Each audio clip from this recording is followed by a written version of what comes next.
సభాధ్యక్షులు శ్రీమతి మన్నం సుగుణమ్మ గారు, అలాగే ఉపన్యాసకులు డాక్టర్ పిడి సత్యపాల్ గారు, డాక్టర్ సి ప్రజ్ఞ గారు, అలాగే ఈనాటి ఇక్కడ కళారూపాలను అందిస్తూ అందరికీ, అంటే జనరల్గా అందరూ ఉపన్యాసకులై మాట్లాడుతూ పోతూ ఉంటే మీకు కూడా చాలా ఇబ్బంది ఉంటుంది. ఆ ఇబ్బంది లేకుండా బాలకృష్ణ గారు వారి సహచర గాయకులతోటి మనందరినీ అల్లరింపజేస్తూ, మీతో పాటుగా మమ్మల్ని కూడా అల్లరింపజేస్తూ ఇప్పటికీ ఈ కార్యక్రమంలో నేను మాట్లాడే అవకాశం రావడం, సరే అందరికీ ఒకసారి సంక్రాంతి శుభాకాంక్షలు.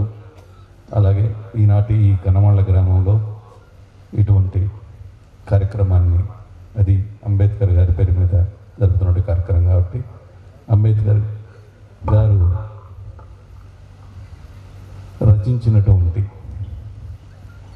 రాజ్యాంగానికి ఈ రాష్ట్రంలో ఆ రాజ్యాంగాన్ని పరిరక్షించే బాధ్యతల్లో ఒకరైన వ్యక్తిగా ఉంటూ ఇలా మీ ముందుకు వచ్చి మాట్లాడే అవకాశం రావడం కూడా, అందువల్ల అంబేద్కర్ గారి పేరును కూడా మీ అందరికీ శుభాకాంక్షలు తెలియజేసుకుంటూ,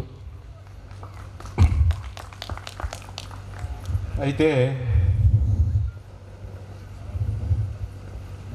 ఈ కార్యక్రమంలో ఈనాటి కార్యక్రమే కాదండి, ఏనాటి కార్యక్రమంలోనైనా కూడా ఒక ముఖ్య అతిథిగా ఉండి ఆఖరిగా మాట్లాడాలి అంటే చాలా ఇబ్బందికరంగా ఉండే పరిస్థితి ప్రతి ఒక్కరికి ఉంటుంది. అలాగే ఈరోజు నాకు పరిస్థితి కూడా అంతే. ఎందుకంటే సత్యపాల్ గారు లాంటి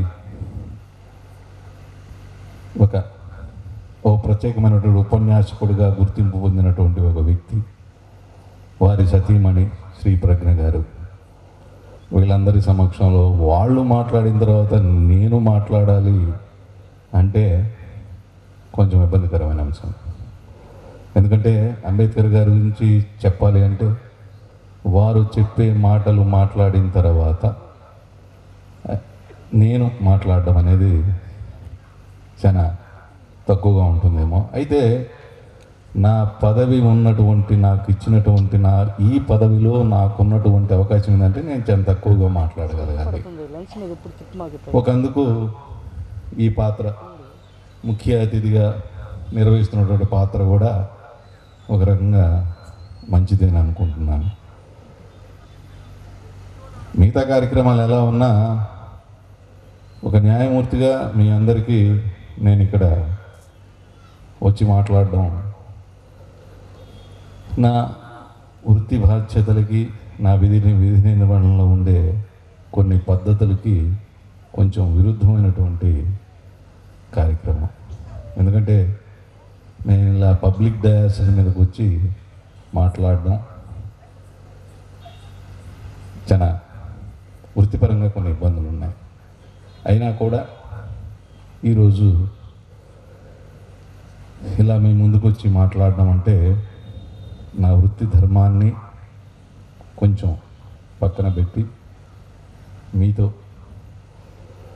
అంబేద్కర్ గారి గురించి 4 మాటలు మాట్లాడుకోవాలి. అది ఈ దేశాన్ని తనదైన రాజ్యాంగాన్ని సమర్పించి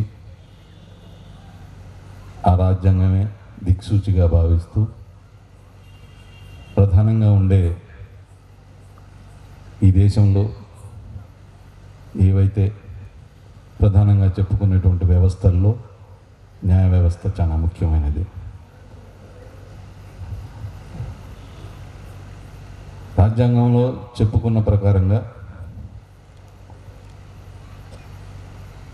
legislative, executive, judiciary. Legislative executive కూడా ఎలా వారి వారి బాధ్యతలు నిర్వహించాలి, వారు ఎలా చేయాలి అనే దాన్ని సరైన రీతిలో అమలు చేయడానికి ఉండేదే మా జ్యుడిషియరీ. అటువంటి రాజ్యాంగం ద్వారా నేను ఈ పదవిని ఒక ఉన్నత న్యాయస్థానంలో అంటే రాష్ట్ర హైకోర్టులు కానివ్వండి, రాష్ట్ర సుప్రీంకోర్టులు కానివ్వండి, దేశంలో ఉన్నటువంటి సుప్రీంకోర్టు కానివ్వండి, వీళ్ళందరూ ఈ పదవుల్లో ఉన్నటువంటి జడ్జీలందరూ కూడా ఒక ప్రత్యేకమైనటువంటి అధికారాలతోటి ఇటువంటి ఉన్నత స్థానాల్లో ఉంటాం.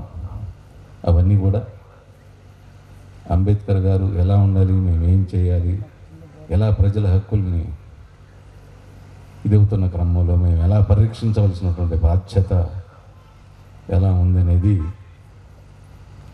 మా సొంత నిర్ణయం అనేది కాకుండా రాజ్యాంగబద్ధంగా నిర్వహించాల్సినటువంటి ఒక గొప్ప పదవి. ఆ పదవిలో ఉన్నందుకు నేను ఈ ప్రాంతం వాడిగా నన్ను బాలకోటయ్య వచ్చి, సార్ మీరు మా కనమళ్ళ గ్రామంలో డాక్టర్ బిఆర్ అంబేద్కర్ గారి విగ్రహాన్ని మేము ఆవిష్కరించాలనుకుంటున్నాం, ఆ కార్యక్రమానికి మీరు రావాలి అన్నప్పుడు జనరల్గా మేము పబ్లిక్లోకి వచ్చేటప్పుడు ఆలోచిస్తాం, కార్యక్రమాలంటే ఎలాంటి కార్యక్రమాలు చేయాలి, ఎందుకంటే మాకు ఉన్నటువంటి నియంత్రణ.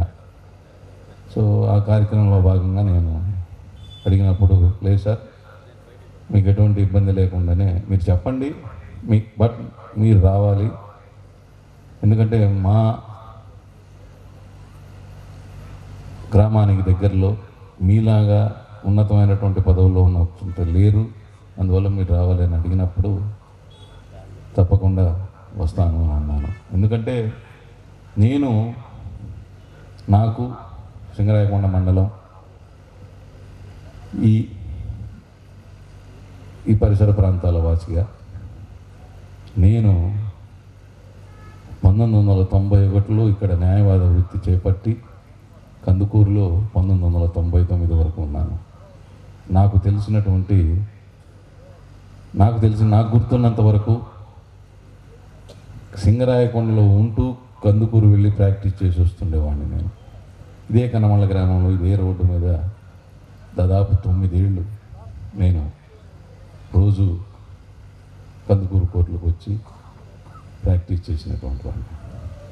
అయితే ఈ కనమళ్ళ గ్రామంతో నాకు ఉన్నటువంటి అనుబంధాన్ని గుర్తు చేసుకోవాలి అంటే 2000 నేను 1991లో ప్రాక్టీస్కి వచ్చిన తర్వాత 1999 వరకు ఇక్కడే న్యాయవాద వృత్తిలో ఉండి, తర్వాత రాష్ట్ర హైకోర్టులో, అప్పుడు కామన్ హైకోర్టు, ఆంధ్రప్రదేశ్ హైకోర్టు అంటే హైదరాబాద్లో ఉండేది. ఆ క్రమంలో అక్కడికి వెళ్ళటం నాకు బాగా తెలుసు. ఈ రోడ్లో వెళ్ళాలంటే చాలా భయం వేస్తుండేదండి. బైకుల మీద వెళ్తుండేవాళ్ళం ఆ రోజు. అంటే ఇప్పుడంటే నేను కారులో ఉంటున్నాను. ఆ రోజు 2 వీలర్ మీద మేము వెళ్తుంటే కుక్కలు బాగా వెంటబడుతుండేయండి. కనమళ్ళ రాగానే చాలా భయంగా, చాలా జాగ్రత్తగా బండిని నడిపేవాళ్ళం. అది బాగా గుర్తు ఇక్కడ. తర్వాత నేను ఇక్కడ ప్రాక్టీస్ చేసి 95-96లో అనుకుంటాను, ప్రభుత్వం వారు అక్షర జ్యోతి అనే ఒక కార్యక్రమాన్ని పెట్టినప్పుడు మన జిల్లాలో ప్రత్యేకంగా అక్షర ప్రకాశం అనే ఒక కార్యక్రమం జరుగుతుండేది. ఆ అక్షర ప్రకాశంలో నేను ఒక సభ్యుడిగా ఉండి మన మండలంలో సింగరాయకొండలో అన్ని గ్రామాలకి, అది ఈవినింగ్ టైమ్స్ 6 తర్వాతే వచ్చి ఆ కార్యక్రమాలు ప్రతి గ్రామంలోనూ, అప్పుడు ఇక్కడ ఎంఆర్ఓ గారు, ఎండిఓ, అలా ఏదైనా నేను కొంతమంది, అప్పుడు జన విజ్ఞాన వేదిక అని ఇక్కడ హరిబాబు డాక్టర్ గారు, వాళ్ళ తరపునటువంటి ఆ సంస్థ తరపునటువంటి కొంతమంది, ఒక న్యాయవాదిగా నేను ఇక్కడికి వచ్చి కార్యక్రమంలో పాల్గొన్నాం. అది రాత్రిపూటే. మళ్ళా ఈరోజు దాదాపుగా ఇది 1996, 95, 96 మాట. మళ్ళీ ఈరోజు ఇలా ఈ గ్రామంలో అది జైబీన్ ప్రాంగణంలో ఇటువంటి ఒక గొప్ప కార్యక్రమానికి నేను మళ్ళీ ఇప్పుడు మాట్లాడినటువంటి స్పీకర్లు చెప్పినటువంటి అటు సత్యపాల్ గారు కానీ ప్రజ్ఞ గారు కానీ మాట్లాడిన మాటల్లో ఎన్నో వాస్తవాలు ఉన్నాయి. వాటన్నిటిని నేను మళ్ళీ రిపీట్ చేసి చెప్పలేను, ఎందుకంటే వాటి గురించి చెప్పినా ఆల్రెడీ మీ అందరికీ ఎన్నో తెలిసిన విషయాలు. అయితే నాకంటూ ప్రత్యేకమైనటువంటిది ఏంటంటే ఆల్రెడీ చెప్పాను మీ అందరికీ, నాకు వచ్చినటువంటి అవకాశం, నేను ఉన్నటువంటి పదవి ఈ కార్యక్రమంలో. అందుకే ఇప్పుడే ఒక లోగోని ఆవిష్కరిస్తూ అక్కడ ఆ లోగో మీద చూపించినటువంటి మాటలను కనుక పరిశీలిస్తే మనం చూపుడు వేలు పిలుస్తుందిరా కదలిరా అనే భావంలో ఒకవేళ ఇందిగా ఇందాక బాలకృష్ణ గారు చూపుడు వేలు గురించి కూడా ఆయన పాడిన గేయాన్ని చూసిన పరిస్థితుల్లో ఒకవేళ ఆ చూపుడు వేలే నన్ను ఇంత దూరం పిలుచుకొని వచ్చిందేమో మీ అందరితో ఆయన విగ్రహాన్ని నేను ఆవిష్కరించే అవకాశం రావటం. అది ఇందాక బాలకృష్ణ గారు చెప్పినప్పుడు నన్ను అంబేద్కర్ గారితో పోల్చటం, నా రూపాన్ని ఆయన రూపంతో పోల్చటం, మరి అది నాకు తెలియదు. కానీ సరే విన్నారు బాలకృష్ణ గారు కాదు. ఈ మధ్యన ఫోటోలు చూసినటువంటి మొట్టమొదటిసారి నేను ఈ మధ్య ఒంగోలు కాన్ఫరెన్స్లో పార్టిసిపేట్ చేస్తే మొట్టమొదటిసారి ఆ ఫోటో నాకు మా డిస్ట్రిక్ట్ జ్యుడిషియల్ ఆఫీసర్స్ ప్రజెంట్ చేశారు. సరే నేను తీసుకొచ్చి ఇంట్లో పెట్టిన తర్వాత మా పిల్లలు దాన్ని షేర్ చేసుకొని, మా బ్రదర్స్ పిల్లలతో, వాళ్ళు పూణే, హైదరాబాద్ అలా ఉన్నారు, వాళ్ళతో షేర్ చేసుకుంటే వాళ్ళ పిల్లలు మా ఫాదర్కి ఫోన్ చేసి, అంటే వాళ్ళకి తెలిసిందండి, నేను ఇక్కడ అవమానపరచాలని కాదు, వేరే రకంగా చెప్పాలని, మా ఫాదర్ తోటి తాతయ్య ఎర్ర అంబేద్కర్ని చూసావా అన్నారట. ఇది జరిగిన మాట. మా ఫాదర్కి అర్థం కాలేదు. మా ఫాదర్ రిటైర్డ్ ఇంజనీర్ అండి, ఆయనకు అర్థం కాలేదు. అదేంటి అలా అంటారు, ఎర్ర అంబేద్కర్ గురు అని అంట. నేను రెండో వాడిని మా ఇంట్లో, నీ రెండో కొడుకే తాతయ్య, ఆయన రిజంబుల్ చూస్తే ఎర్ర అంబేద్కర్. సరే, ఎర్ర అంబేద్కర్ గారు ఎలా ఉన్నారో ఎవరికి తెలియదండి, ఎవరు మాట్లాడుకోవడమే.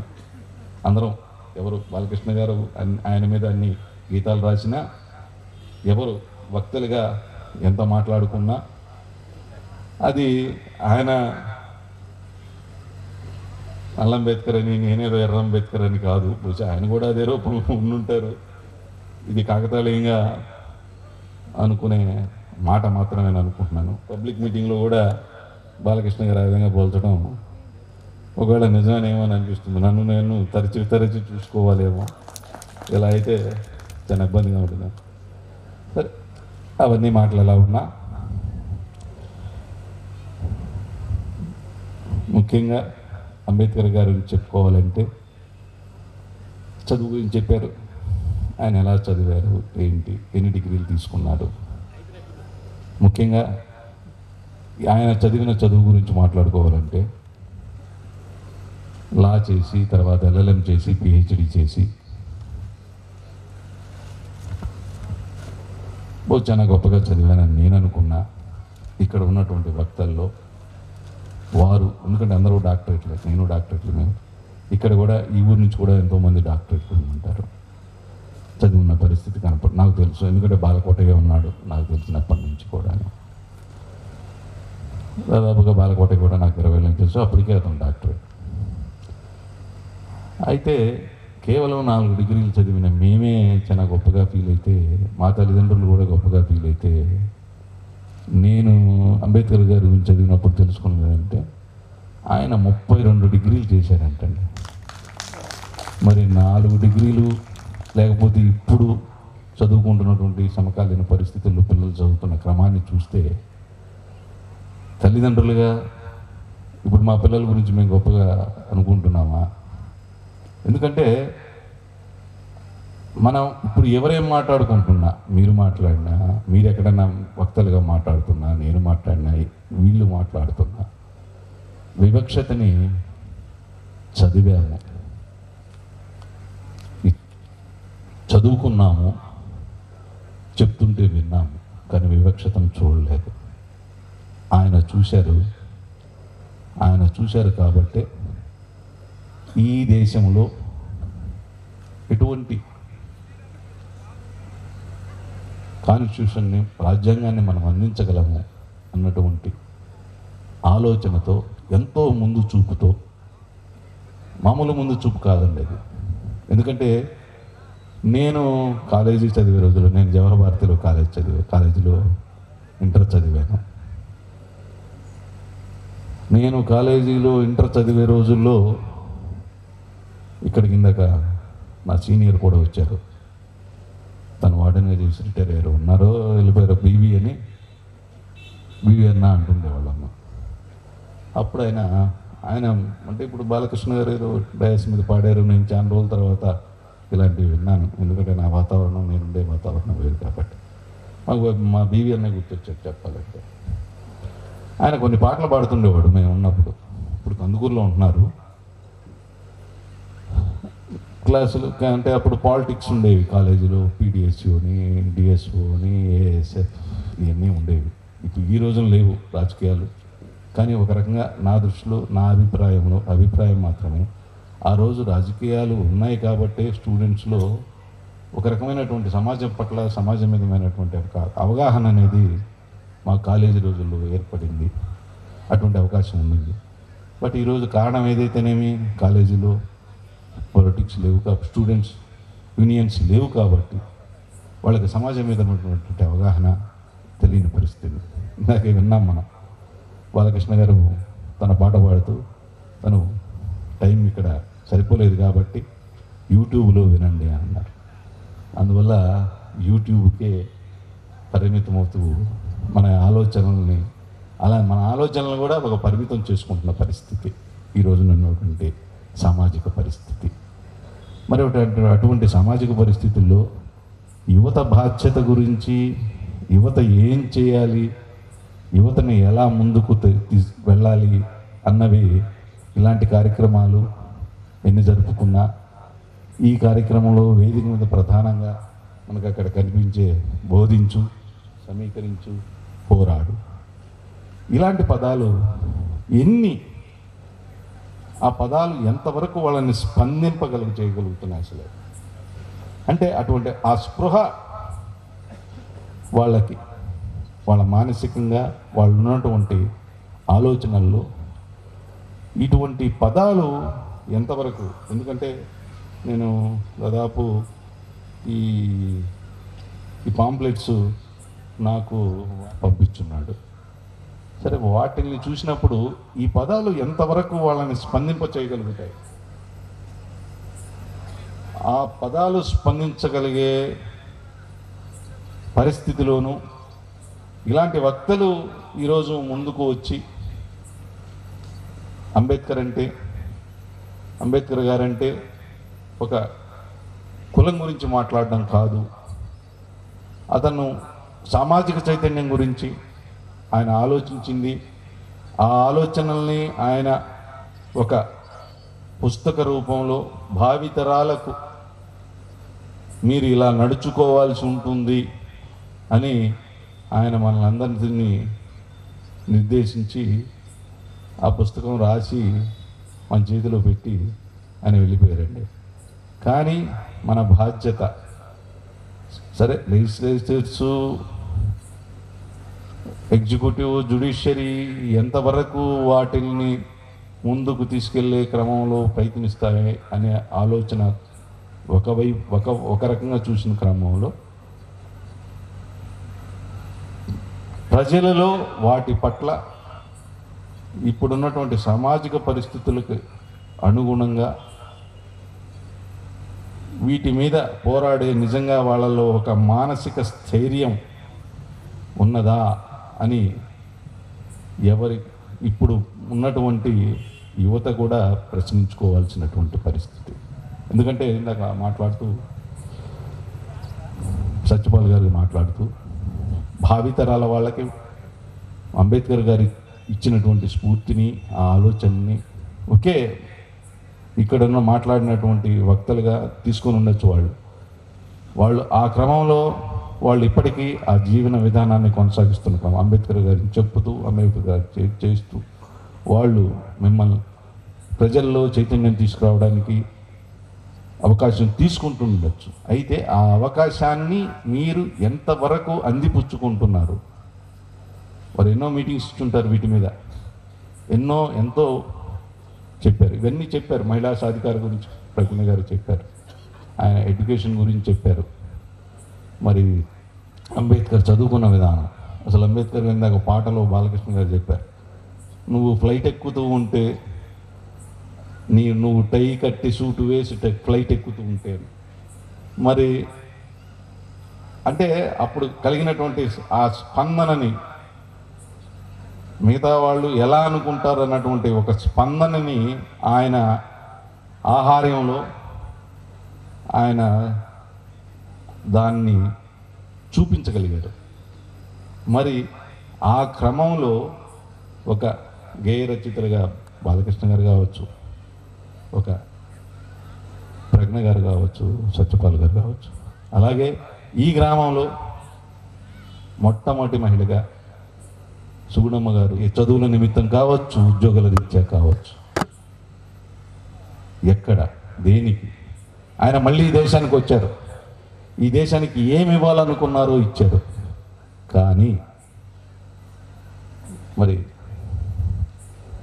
ఇప్పుడున్నటువంటి సామాజిక పరిస్థితుల్లో అమెరికాలో వెళ్ళొచ్చు, అమెరికాని కాదు విదేశాల్లో ఏ విదేశమైనా వెళుతున్నారు.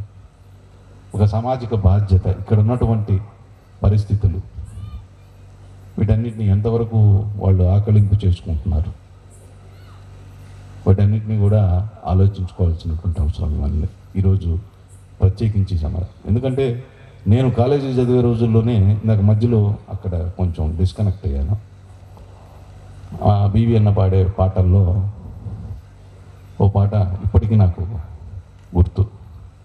ఎప్పుడు 1982, 83, 81, 83 మధ్య నేను ఇంటర్ చదివే రోజుల్లో మారాలి మారాలి మన సమాజము, విజ్ఞానవంతులంతా వివేకవంతులంతా అని ఒక లిరిక్ అది.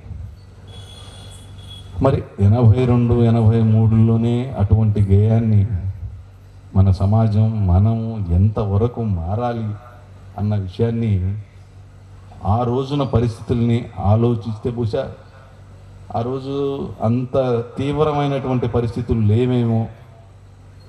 అయినా అప్పట్లో మార్పు కోసం విద్యార్థి లోకం కానివ్వండి, అప్పుడున్నటువంటి ఉపాధ్యాయులు కానివ్వండి, ఎంతోమంది ఉండేవాళ్ళు. బట్ ఈ రోజున సత్యపాల్ మాస్టర్ లాగా, ప్రజ్ఞ మేడం గారి లాగా ఉన్నటువంటి మాస్టర్లు కూడా చాలా తక్కువగా ఉన్న పరిస్థితి అని చెప్పి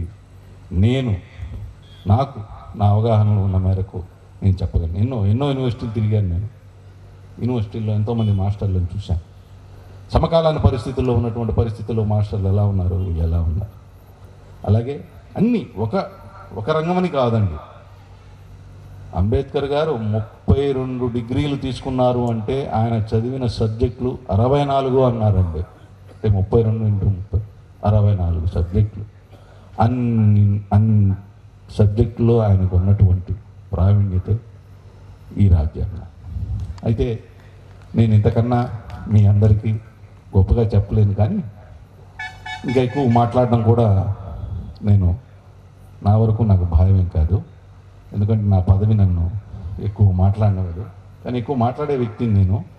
అందుకే ఈ మాత్రమైనా మాట్లాడాను. ఎందుకంటే అలా అలవాటు పడ్డాను. లాయర్గా ఉన్నప్పుడు ఎక్కువ మాట్లాడాను, కానీ జడ్జి అయిన తర్వాత ఎక్కువ మాట్లాడకూడదు.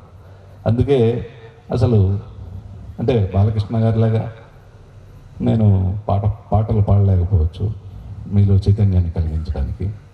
అలాగే సత్యపాల్ గారిలాగా, ప్రజ్ఞ గారిలాగా మాట్లాడలేకపోవచ్చు. నాకు తెలిసి నేను ఒకటి చేశానండి. సుగుణమ్మ గారిలాగా ఆలోచనలు నాకు ఉన్నా నేనైతే ఇంటర్ కాస్ట్ మ్యారేజ్ చేసుకోలేదు. మా మ్యాటర్నల్ అంకుల్ మేనమామ కూతుర్ని నేను చేసుకున్నాను. బట్ నాకు కుమారుడికి మటుకు నేను ఇంటర్ కాస్ట్ మ్యారేజ్ చేశానండి. అదైతే చేయగలిగాను.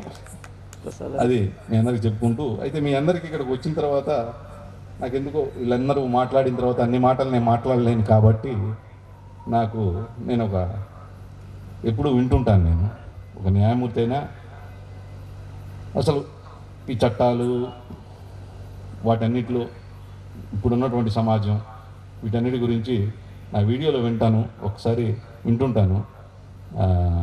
నేను స్టోర్ చేసుకున్న వాటిల్లో అది ఒకసారి మీ అందరికి కూడా ఒక 2 నిమిషాలు వినిపిస్తాను.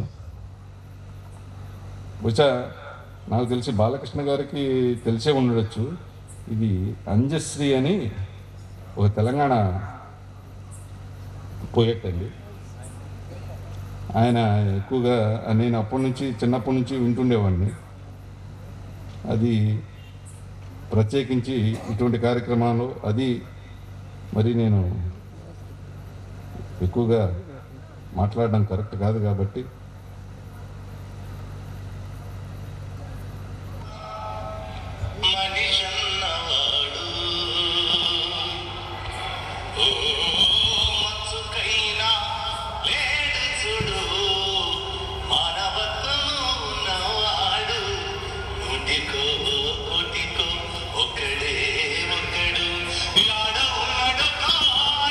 కంటికి కనరాడు మాయమై పోతున్న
ఇది ఒక న్యాయమూర్తిగా మేము ఎన్నో ఒక సమాజానికి చాలా దగ్గరగా ఉంటూ మేము చూసే కేసుల్లో ఉన్న పరిస్థితుల్లో మేము ఇప్పుడున్నటువంటి సమాజం ఏ పరిస్థితుల్లో ఉంది. ఒకప్పుడు మద్యం మత్తు గురించే మాట్లాడుకునేవాళ్ళు. నేను ఇక్కడ ఉన్నప్పుడు సింగరాయకొండ మండలంలో ప్రాక్టీస్ చేసేటప్పుడు మద్యం మత్తు గురించి సంపూర్ణ మద్యపాన నిషేధంలో కూడా నా పాత్ర, నేను చేసినటువంటి పాత్ర ఉంది. అప్పుడు ఇప్పుడు మద్యం మత్తు కొనసాగుతూనే ఉంది. అయితే ఇంకో కొత్తగా మత్తు వచ్చిందండి ఇప్పుడు, అది మొబైల్. ఏదైతే మనం అందరి దగ్గర ఈ మొబైల్, ఇది ఇంకో పెద్ద మత్తు. ఈ మత్తులో మనం ఇప్పుడు విన్న ఈ పాట ఎక్కడ మరి ఎంత అంబేద్కర్ గారు ఎంత దూరం దీన్ని ఆయనకున్నటువంటి ఆ రోజున సమాజాన్ని చూసిన, సమాజాన్ని తరచి చూసి మన ముందు తరం ఇలా ఉండకూడదు అని భావించి మనకంటూ ఒక మార్గదర్శకాన్ని చూపించి ఇప్పటికీ చూపిస్తూ తన చూపుడు వెళుతూ ఇది మీరు నడవాల్సిన మార్గం అనే మాటని కూడా మనం ఇప్పుడున్న సమాజం పక్కన పెట్టింది. ఇంకా మరి అంబేద్కర్ లాంటి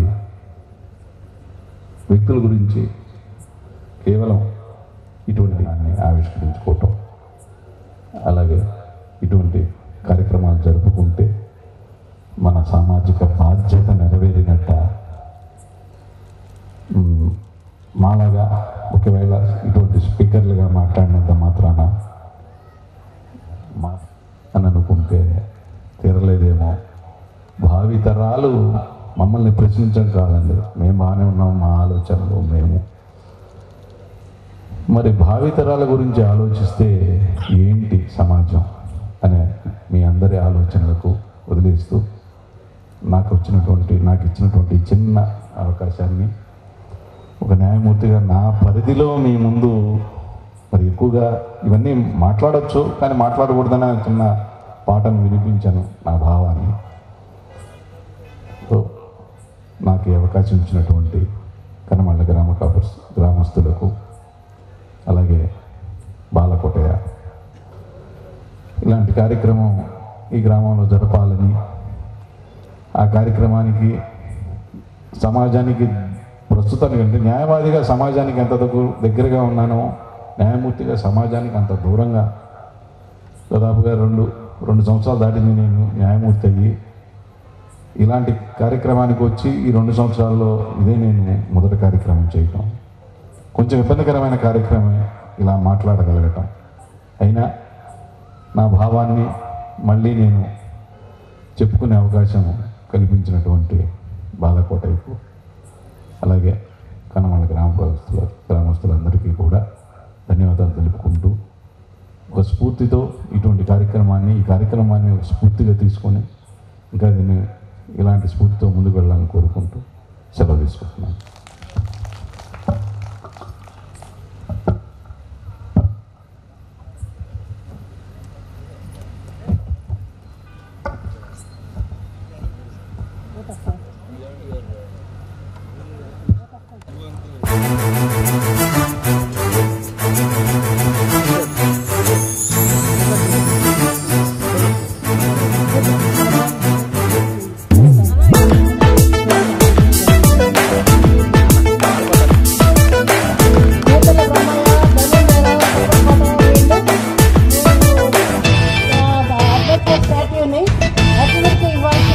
జగోరే జాగో అంబేద్కర్ జగజ్జననేత అంబేద్కర్ భవితకు మార్గం అంబేద్కర్ బడుగులకు ప్రాణం అంబేద్కర్ జగోరే జాగో అంబేద్కర్ జగజ్జననేత అంబేద్కర్ భవితకు మార్గం అంబేద్కర్ బడుగులకు ప్రాణం అంబేద్కర్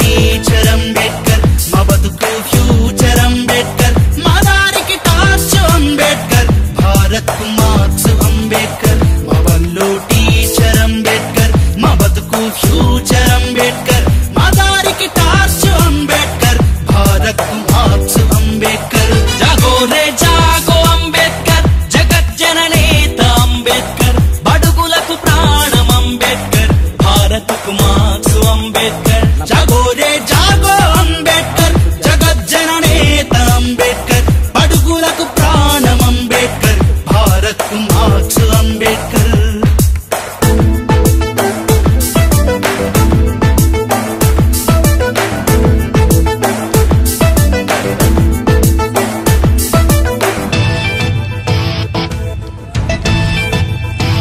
కులానికి శూలం అంబేద్కర్ మతానికి మందుర అంబేద్కర్ మనువుకు మరణం అంబేద్కర్ మానవత మూర్తి అంబేద్కర్ కులానికి శూలం అంబేద్కర్ మతానికి మందుర అంబేద్కర్ మనువుకు మరణం అంబేద్కర్ మానవత మూర్తి అంబేద్కర్ జగోరే జాగో అంబేద్కర్ జగజ్జననేత అంబేద్కర్ బడుగులకు ప్రాణం అంబేద్కర్ భారత్ కు మార్క్స్ అంబేద్కర్ జగోరే జాగో అంబేద్కర్ జగజ్జననేత అంబేద్కర్ బడుగులకు ప్రాణం అంబేద్కర్ భారత్ కు మార్క్స్ అంబేద్కర్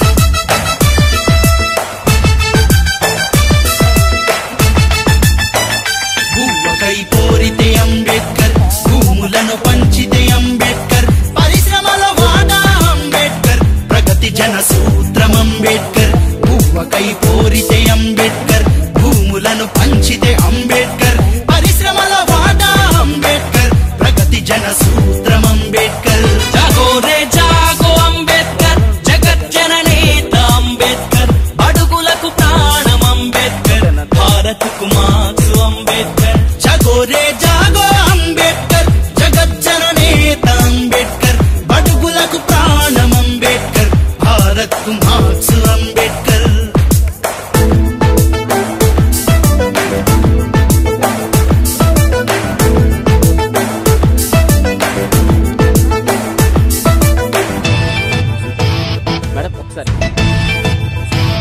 మా ఇంటి నీడ అంబేద్కర్ మా కొలువుల చాడ అంబేద్కర్ ప్రేమికుల స్వప్నం అంబేద్కర్ పేదలకు రాజ్యం అంబేద్కర్ మా ఇంటి నీడ అంబేద్కర్ మా కొలువుల చాడ అంబేద్కర్ ప్రేమికుల స్వప్నం అంబేద్కర్ పేదలకు రాజ్యం అంబేద్కర్ జగోరే జాగో అంబేద్కర్ జగజ్జననేత అంబేద్కర్ బడుగులకు ప్రాణం అంబేద్కర్ భారత్ కు మార్క్స్ అంబేద్కర్ జగోరే జాగో అంబేద్కర్ జగజ్జననేత అంబేద్కర్ బడుగులకు ప్రాణం అంబేద్కర్ భారత్ కు మార్క్స్ అంబేద్కర్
బహుజనులకు నీ మాటలు బాటలు అంబేద్కరా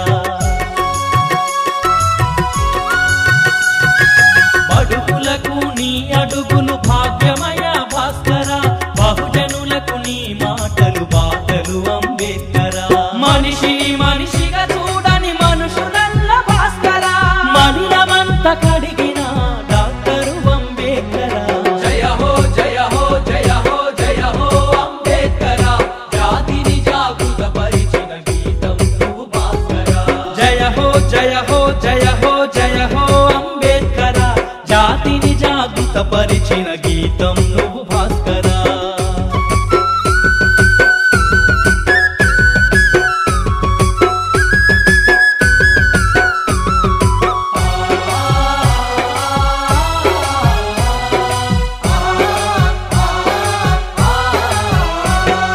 వెలివాడల బతుకులను మార్చినావు భాస్కర వెతలు లేని లోకాలకు నడిపిన అంబేద్కరా వెలివాడల బతుకులను